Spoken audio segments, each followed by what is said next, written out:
আজকে এত মজার একটা রান্না করেছিলাম।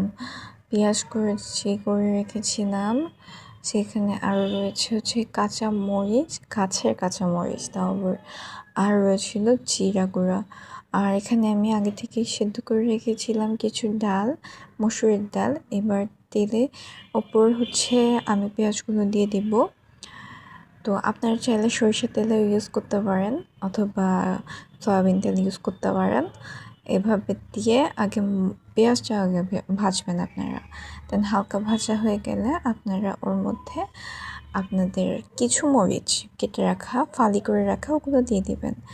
এরপরে ডাল দিয়ে একটু সেদ্ধ করে নিয়ে, মানে ভাজা ভাজা করে নিয়ে ওর মধ্যে কাঁচামরিচ কিছু দিয়ে দিবেন। আর তারপরে দিয়ে দিবেন হচ্ছে কি, আপনারা লবণ দিয়ে দেবেন পরিমাণ মতো, আর হচ্ছে কিছু কাঁচামরিচ গোটা গোটা দিয়ে দেবেন। খেতে এত মজা হবে, অবিশ্বাস্য।